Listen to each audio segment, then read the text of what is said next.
जय हिंद दोस्तों, स्वागत है आप सभी का एक बार फिर से हमारे YouTube चैनल दी कॉपी पेन में। तो मापन के विषय में पिछले वीडियो में आपने काफ़ी कुछ जान लिया था, तो उसी क्रम को आगे बढ़ाते हुए आज के इस वीडियो में हम लोग मूल मात्रकों के मानक की जो परिभाषाएं होती हैं उनके संबंध में बात करेंगे।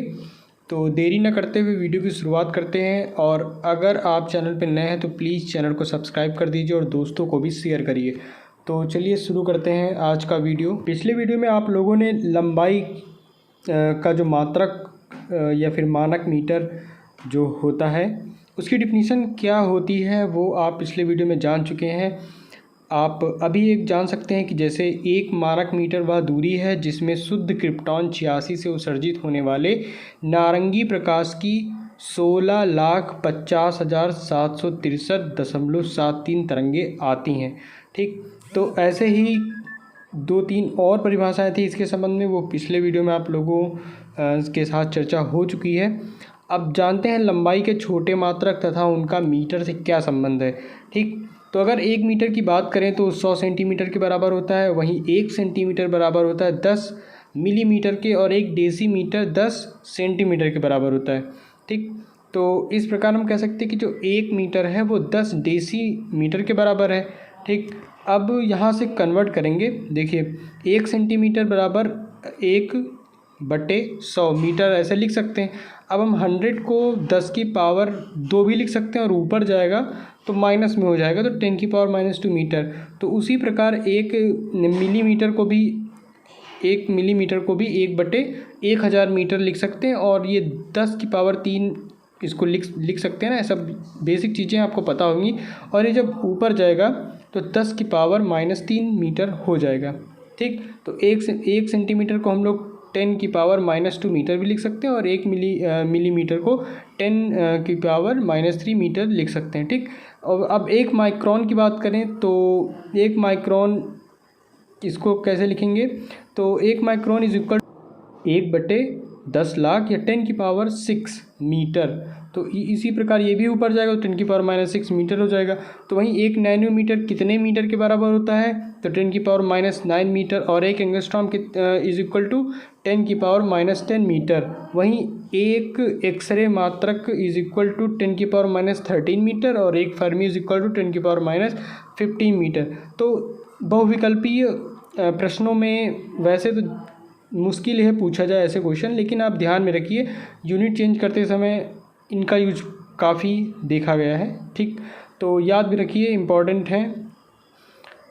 इसके बाद एक एग्जांपल लेते हैं कि एक बर्तन की धारिता 12 लीटर है, इसकी धारिता घन सेंटीमीटर एवं घन मीटर में ज्ञात कीजिए। घर नहीं है, घन यहाँ पे आप सही कर लीजिए। तो 1 लीटर इज इक्वल टू 1000 घन सेंटीमीटर।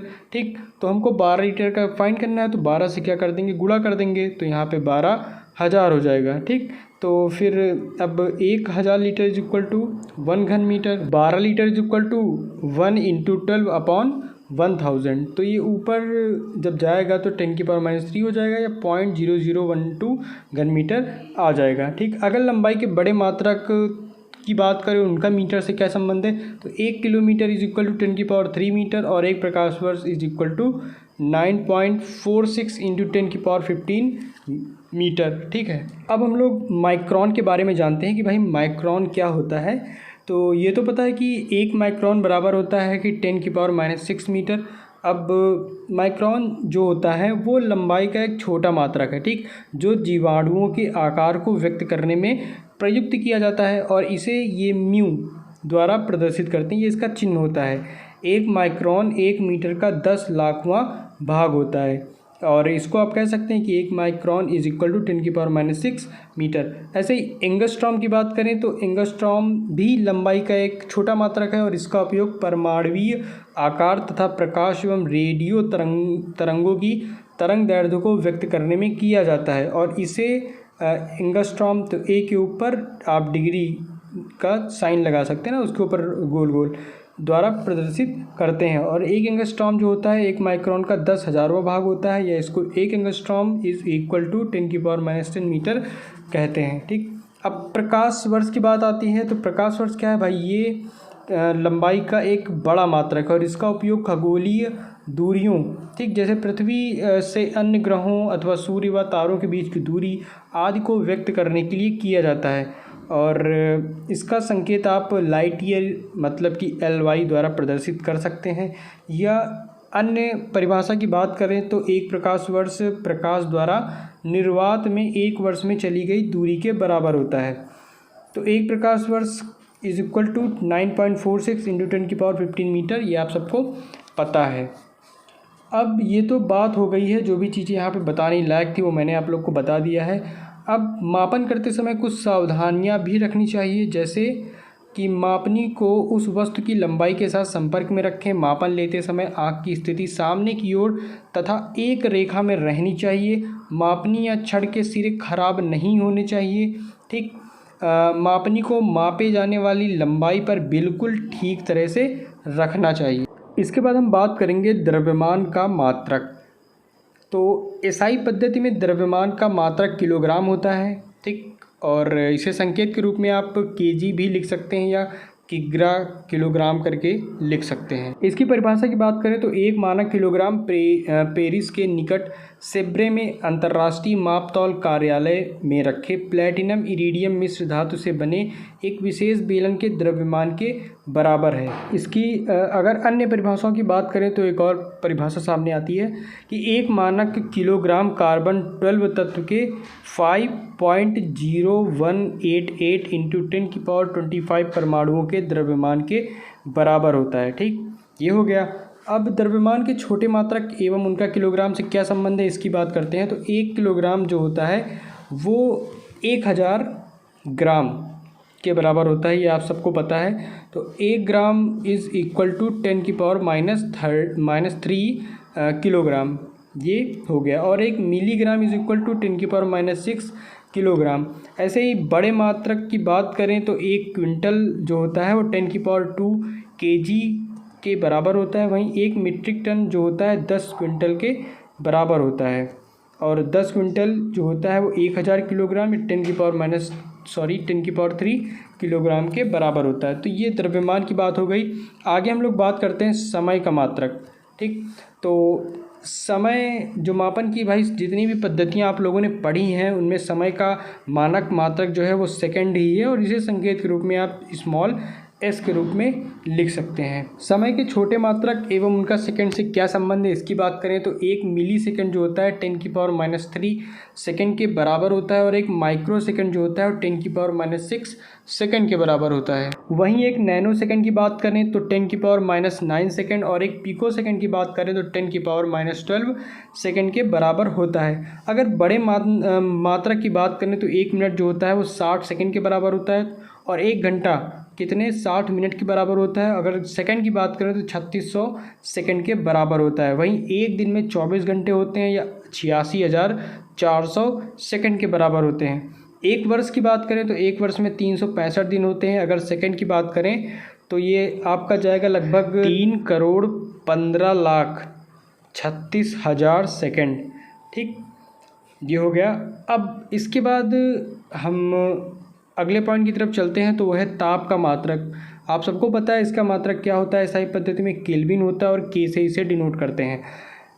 अगर एक फार्मूला इम्पॉर्टेंट है, आप इसको याद कर लीजिए कि C/4 is equal to F-32/9 is equal to R/4 is equal to T-273/95। तो ये दोनों इक्वल है। आप C/4 F-32/9 करके इसको भी याद कर सकते हैं। तो ये क्या है, फ़ारेनहाइट को डिग्री सेल्सियस में बदलने का फार्मूला है। यहाँ पे आपको डिग्री सेल्सियस दिया रहेगा, आप उसको फ़ारेनहाइट में कन्वर्ट कर सकते हैं। एक स्वस्थ मनुष्य का ताप जो होता है शरीर का वो 98.6 डिग्री फ़ारेनहाइट या डिग्री सेल्सियस की बात करें तो 37 डिग्री सेल्सियस होता है। परम शून्य ताप जो होता है -237 डिग्री सेल्सियस होता है या 0 केल्विन होता है। तो यहाँ पे याद करने वाली चीज़ क्या है, मनुष्य के शरीर का ताप डिग्री सेल्सियस और फ़ारेनहाइट में, और परम शून्य ताप जो होता है -237 डिग्री सेल्सियस, इसको याद कर लीजिए। आगे बात करते हैं ज्योति का मात्रक। ये आप सबको पता है कैंडेला होता है। तो एक कैंडेला मानक प्रकाश स्रोत के खुले मुख से 1 सेंटीमीटर स्क्वायर की ज्योति तीव्रता का 1/60वां भाग है, जबकि स्रोत का ताप प्लैटिनम के गलनांक के बराबर हो। तो ये ज्योति का मात्रक, इसकी बात हो चुकी है। अब अगली बात करते हैं, विद्युत धारा का मात्रक एम्पियर होता है। ठीक, इसे आप AC या AMP से डिनोट करते हैं। तो 1 एम्पियर वह विद्युत धारा है जो निर्वात में 1 मीटर की दूरी पर रखे दो सीधे लंबे व समांतर तारों से प्रवाहित करने पर प्रत्येक तार की 1 मीटर लंबाई पर 2 × 10⁻⁷ न्यूटन का बल आरोपित करती है। तो ये विद्युत धारा का मात्रक जो एम्पियर, उसकी बात हो गई। अब यहाँ पे मात्रकों की बात हो चुकी है। अब हम एक पॉइंट की बात करते हैं, वो है व्युत्पन्न राशियाँ या डिराइव्ड क्वांटिटीज़। व्युत्पन्न राशियाँ तथा व्युत्पन्न मात्रक, इनकी बात कर लेते हैं। वे भौतिक राशियाँ जो मूल भौतिक राशियों की सहायता से प्राप्त होती हैं व्युत्पन्न राशियाँ कहलाती हैं। इन भौतिक राशियों का मापन करने वाले मात्रक व्युत्पन्न मात्रक कहलाते हैं, अर्थात वे मात्रक जो मूल मात्रकों से प्राप्त किए जाते हैं मूल मात्रक कहलाते हैं। एग्जाम्पल से आप समझ सकते हैं, जैसे यहाँ पे कुछ व्युत्पन्न मात्रक दिए गए हैं। देखिए कि मतलब क्षेत्रफल जो होता है, क्षेत्रफल आप सबको पता है लंबाई गुणे चौड़ाई होता है। लंबाई का मात्रक क्या है? मीटर। वहीं चौड़ाई का मात्रक क्या है? मीटर। तो मीटर गुणे मीटर क्या हो जाएगा? Metre square. तो क्षेत्रफल को हम लोग लिखते नहीं, जैसे क्षेत्रफल मान लीजिए किसी क्षेत्र का जो क्षेत्रफल है वो 30 आया, तो आप उसको 30 नहीं लगते, उसके साथ यूनिट लगाते हैं, तो वो क्या होगी? मीटर स्क्वायर होगी। ठीक, तो मीटर स्क्वायर कहाँ से आया? यहीं लंबाई गुणे चौड़ाई। तो लंबाई का मात्रक मीटर और चौड़ाई का मात्रक मीटर, तो दोनों मल्टीप्लाई होकर मीटर स्क्वायर हो जाएगा। इस तरह आप किसी भी व्युत्पन्न मात्रक निकाल सकते हैं फार्मूले से। ठीक, जो मूल राशियाँ दी हुई उनकी सहायता से, जैसे आयतन का मीटर क्यूब, तो लंबाई गुणे चौड़ाई गुणे ऊंचाई इसका सूत्र होता है, तो वहाँ से मीटर गुणे मीटर गुणे metre is equal to metre cube हो जाएगा। वहीं घनत्व का भी निकाल सकते हैं, जैसे किलोग्राम प्रति मीटर क्यूब या किलोग्राम मीटर की पावर -3, क्योंकि घनत्व का जो मात्रक फार्मूला होता है द्रव्यमान बटे आयतन होता है। ऐसे ही आप चाल, त्वरण, वेग का बल आराम से सबका निकाल सकते हैं। तो इसी के साथ इस लेसन में जितना भी पढ़ने लायक था मैंने आप सबको पढ़ा दिया है। बाकी कुछ पॉइंट्स अगर रह गए हैं तो आप बता सकते हैं। बाकी वीडियो में तक बने रहने के लिए आपका बहुत बहुत धन्यवाद। और इसके बाद मापन में प्रयुक्त कुछ उपकरण हैं, वर्नियर कैलिपर्स, पेंच मापी, वर्षा मापी यंत्र, तो उनकी बात हम लोग अगले वीडियो में कर लेंगे, एक एक पे अलग अलग वीडियो बना के। तो फिर मिलते हैं हम लोग अपने अगले वीडियो में।